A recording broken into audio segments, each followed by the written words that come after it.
was a beautiful place to fish. Pristine fish hatchery. Oh my God. And guess what? It was cool during the summer. Cool place. The people started coming up to go fishing to get food. And they saw all these cabins and they went, I need a place to stay. How much is that cabin? And whoever was standing close enough to it went, $2. And that's how we got in the business of renting out cabins and tourism. There's more and more people there. And those cabins are wonderful. People renting out, Long John Dunn owned a lot of them. There was also a fellow from Trinidad by the name of Bing Abbott. The Abbott brothers came. Bing Abbott came, and Bing Abbott owned a lot of things. We have a historic picture, and I don't know if it's back there or not, of a place called the Jayhawk Store. And Bing Abbott and his brother bought it in 1896 or 97. His brother then went on to Santa Fe and became a politician. We won't hold that against him. Yeah. So the town in 1905 suddenly started seeing a new reason to live. There still weren't a lot of people staying here because you just didn't stay in the winter. Most people didn't stay in the winter during the mining days. They would go to Trinidad, they would go to Raton, they would go down to Cuesta, they would go to Taos, some would go to Cimarron. Because it's cold. It snowed back in those days. We read they actually got snow. Lots of it. Well, there were some miners that stayed there. And they would dig a hole, and that was their shaft that they were exploring. And they built a cabin over the shaft and tried to stay all winter. Not a lot of them. There were some adventurous souls that tried. Bless their hearts.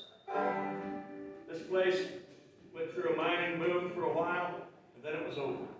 The ore was low quality, and half of the shafts that were dug flooded. And you couldn't get in, you couldn't chase the veins. They were gone. You just too full of water. So we're going to smile with the people that want to fish. The people that want to fish, we still smile at, bless their hearts. We love the fact they come to fish with us. Now, this place, Community House, became an idea in about 1939, according to a book I read. And it was 1942. There's a picture over in that cabinet over there of opening day. 1942, people on the porch. This section of Community House, this one room back here, that was the Community House until they built all this. But it was one room, and it served well. And the tourists loved it, and it was only used in the summer. It was built by the Janney family, who were amazing builders, who had come here in about, we think, 1915 and stayed. And they have so many old cabins in this area that they built, because they built them to last. They built them to stay. And they were crafted well. And the Janney stayed here. The last Janney, I believe, died in the 90s. It was Elmer, I believe. No, not Elmer. Joe Janney was the last of the Janneys. What a place. What a place this is. Needless to say, it outgrew it real fast. Even though 1942, they had to wait until the war was over to do anything about it. Then they started building. We're not sure exactly, George, do you have any idea when this section was built? Not that section. That section back there was in the 60s. In the 60s, okay. Built a little bit at a time, a little bit at a time. The place expanded and expanded. It became very popular.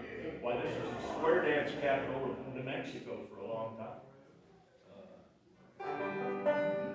But every Sunday they sing. Every Sunday. And this song was sung this morning during church service. There's a church in the valley by the wildwood, no lovelier place in the dale.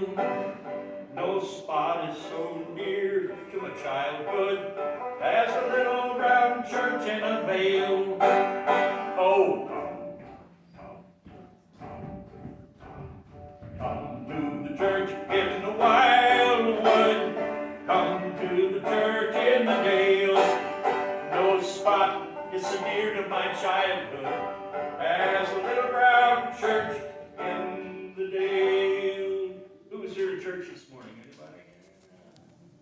You sang that song, didn't you? Or at least you moved your lips like you were singing. I know. The interesting thing about this song was written by a man who was born in New York. And he was a doctor, but he was also a school teacher in Iowa at the time he wrote this in about 1853, 4. He wrote this song, and there was no church in the Wild. The church was in his imagination. This beautiful place where he went that was so important to him. He came back to that area, Nashua, Iowa. Anybody know the area? Yeah, up in the corner there. It's still there, the little brown church in the vale. It's a tourist attraction. It's now a congregational church. He came back and they had built the church that he had written about. And he had the dedication ceremony at that church in 1857. And guess what song he sang? Come, come, come, come, everybody. Come to the church in the wildwood. Come to the church in the dale. No sun is so near to the childhood as a little brown church in the dale. Give yourselves a hand. Nice, I heard that. Good. How this song has become such a part of this is because this song became extremely popular in the western United States. And it made its way back east. It got popular back there, but this side of the Mississippi especially, this song, people sing it and kept it alive. And that's how these songs stay alive. Nowadays we play them on the radio and the TV and crap like that. But this is how they keep them alive. Just the way you did just now, singing these songs. Now there's a couple other songs connected with this place. And I wish I could have somebody that would help me that knew how to dance the Varsimiana, which was also known as put your little foot, put your little foot, put your little foot right there. Yeah, put your little foot, put your little foot, put your little foot right there. Okay, who can dance to this? Anybody? Come on, Marla. This was probably recently danced in here too, wasn't it? You ready? Mrs. Marla, she's on the board, the Windsor Historical Society. Her father was his word dance caller in here years ago. Well, a week ago. Yeah, just not very long. Not very long. You ready? Which one are we doing? Put your little foot, put your little foot, put your little foot right there. Put your little foot, put your little foot, put your little foot right there. Walk to the what was it? I always forget the words. It's about walking.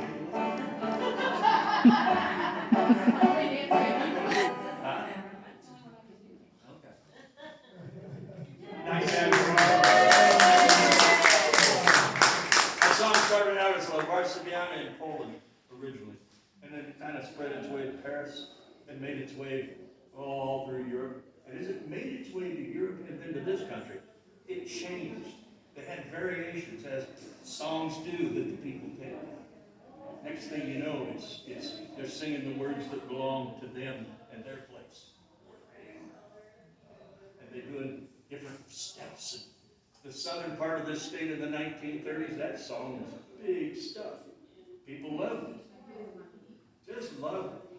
Let's see, what's the other one now that we can do? You put your right foot in, put your right foot out. And you shake it all out.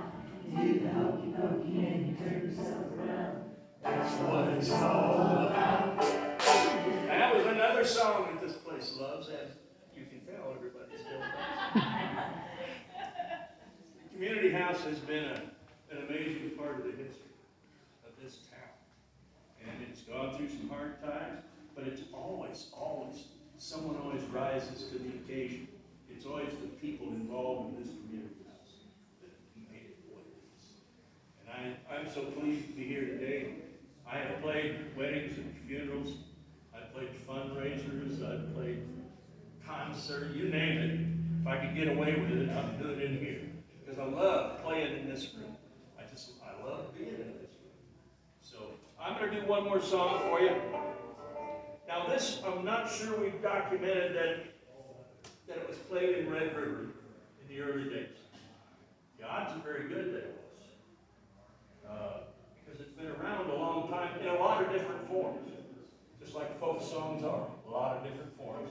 But I'm sure you know the song. I'm going to change the key on that because that's too low. There we go. From this valley, they say you are going.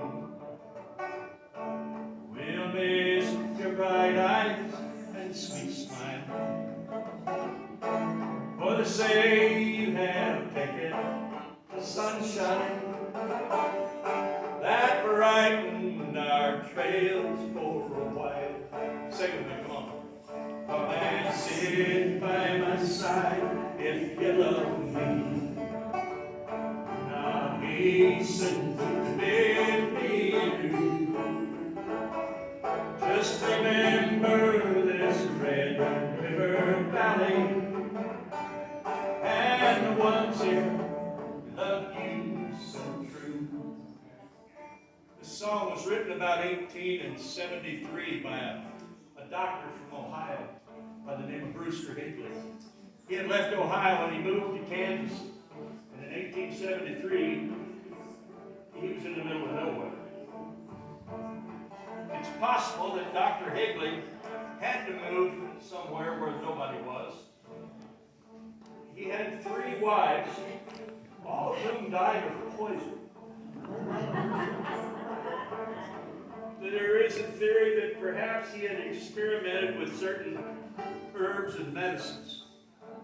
And that may have been the reason he had to leave. We're not sure. This was just a poem to start with.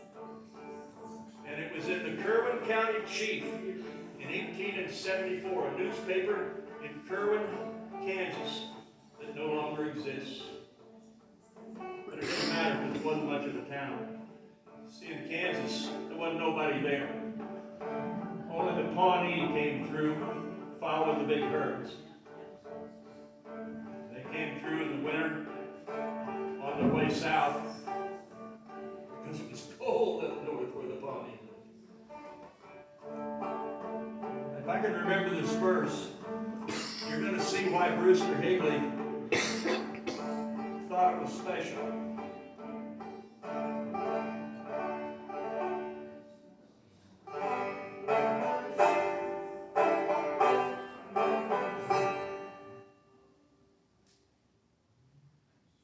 Oh, give me a home where the buffalo roam, where the deer and the antelope play, where seldom is heard a discouraging word, and the skies are not cloudy all day.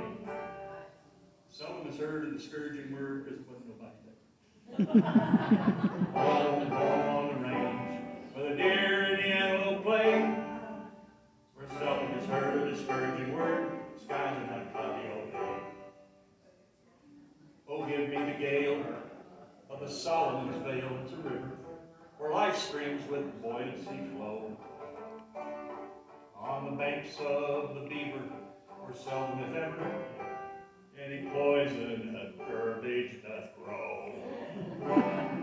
Home on the range, where the deer and the antelope play, and seldom is heard a discouraging word, and the skies are not cloudy all day. Now the reason those 2 songs go together is because they evolved about the same time. We don't know a lot about Red River Valley, how it came to be.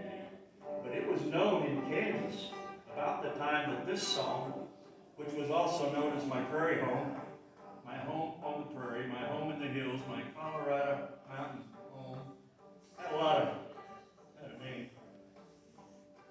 Red River Valley was always Red River Valley.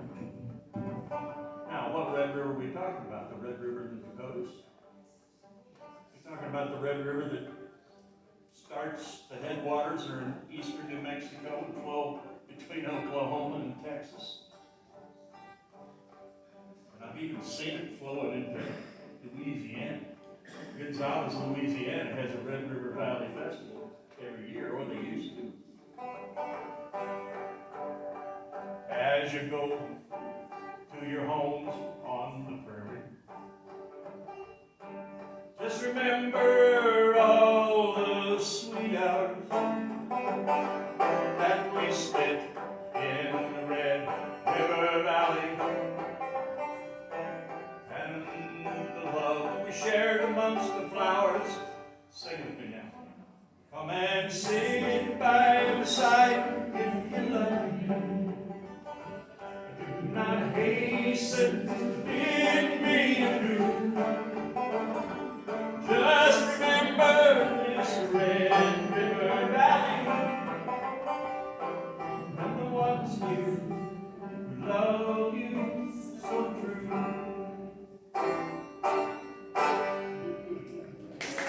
Nice job, Sam. Well, I thank you all for coming today, and I hope you've looked at all